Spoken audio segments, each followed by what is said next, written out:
Good morning, Wildcats, and maybe a good afternoon to you as well.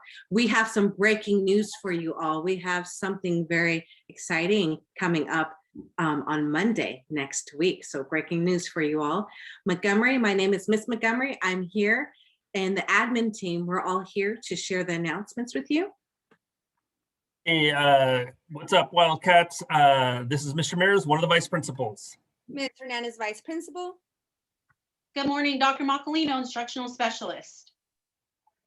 Lovely team, thanks for being here. So students, why are we taking the SBAC, the Smarter Balance Assessment, Summative Assessment, or the Caaspp test? It means they're both one and the same. And we are doing this because this is an annual assessment that's a computer-based test that assesses students' progress towards meeting the rigorous academic standards adopted by California and developing the critical thinking and analytical writing and problem solving needed for college in the 21st century career. So all of these things that you've been doing in class in that 21st century learning, I mean, doubled up this year with all of the writing and technology you've been doing. So it's done every year, and it's just going to look a little bit differently this year, and you'll hear more about it. All right, so who's taking it? Well, the English 6th, 7th, and 8th graders. There's two parts, the multiple choice part, and then you have what's called the performance task, which is short answer questions.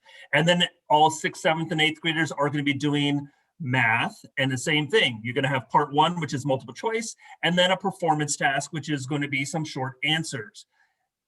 8th graders, you're lucky because then you get to do a science portion, and that's going to be in your science periods. So that's the test that you're going to be doing. It's not going to be that long. In the past, it's been a little bit longer.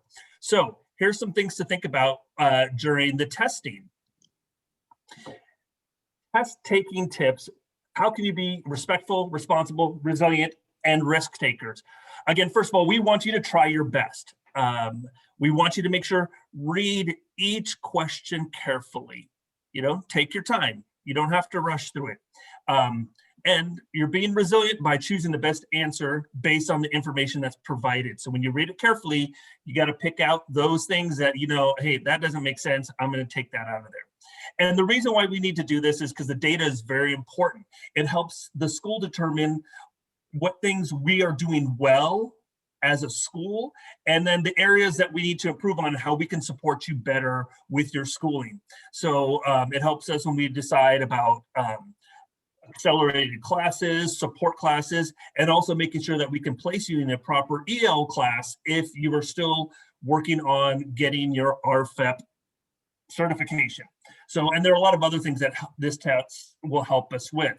So how are you going to be able to do well with this? Well, first of all, you know what you need to do? You need to get some sleep, okay? Everybody likes a good night's sleep. So that doesn't mean go to bed at midnight. That means you have to get a good 7 to 8 hours of sleep. You have to go to bed early. And when you get up, you want to get up before the test to make sure that everything's working properly with your Chromebook, all that kind of stuff, that you got your space set to do a good job. And you want to make sure that you eat a good breakfast. That's going to help get you started, and make sure you also drink water. Those are some really good, important testing tips to get you prepared to do your best on this test. And I think I'm going to give it over to Ms. Hernandez for the next portion. Thank you, Mr. Ramirez. So with testing, that means we have a little bit of a special schedule because we want to give you all the time you need, even though, like Mr. Ramirez said, it is shorter this year since we're doing it from home. So the special schedule will be just for Monday and Tuesday. The rest of the week, your week will look exactly as it does right now. So this Monday and Tuesday and next Monday and Tuesday, you will have a special schedule. You will log in on Monday to your first period class, your regular Zoom attendance class.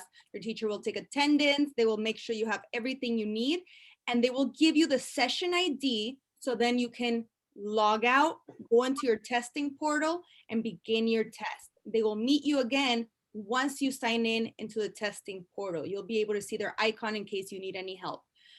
And then on Tuesday, you will log into your 5th period class, and you will go ahead and you will do your test there. Again, you will sign in. They will make sure that you have everything. They will give you the session ID and release you once they are ready so you can take your test. You have from 8:30 to 11:55 to do this test, okay? If you finish beforehand, you're all done for the day until 12:55, okay? If you need the time, go ahead and take it. What is staying the same in the afternoon is the hybrid portion. If you come to school, you will make sure to come to school at the same time. If you remain in distance learning, you will go into that class at 12:55, okay? So just the first half of the day changes. The last part of the day, that second half of the afternoon, that will still continue the same for both Monday and Tuesday of this week and next week. And here we have some directions for the day of testing that your teachers have been going over with you. So make sure you try your best, and make sure you try your best to find a quiet space at your house where there's no one in the background. If you have headphones, please wear them if possible.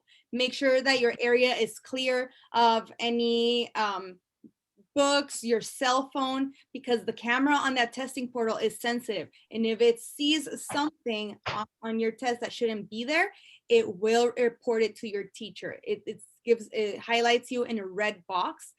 So please make sure that you are just focused on your test. No phones, no textbooks either. You can have a scratch paper if you need it, and pencil or pen. All right. So remember, you're going first to your first period class to take attendance and get the code. And on Tuesday, you go start first with your 5th period class so they can take attendance and get the code. Then they will make sure you have your SSID. Like I mentioned earlier, your teachers will give you that test session there, and then they will release you into that portal.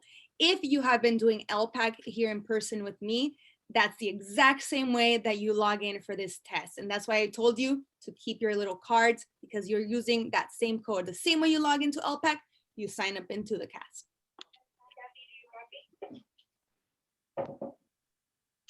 Okay, so I'm sure your teachers already have gone over this with you, but just in case, okay, just a friendly reminder.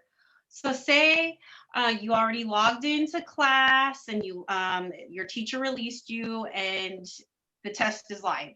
Well, the internet went out, something happened. We all know what it is, right? Like, we've been going through this for over a year now.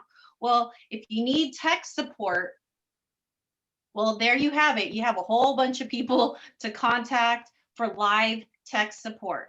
So if you're having trouble during testing time and you need to get back in, you're having technical difficulties, we're going to share this. Actually, we already did put this on our website. And your teachers already shared the link with you to this document. So definitely save that link. You click on to any of these teachers. All right. Now, if one link doesn't work, Wildcats, let's be resilient and click on another link.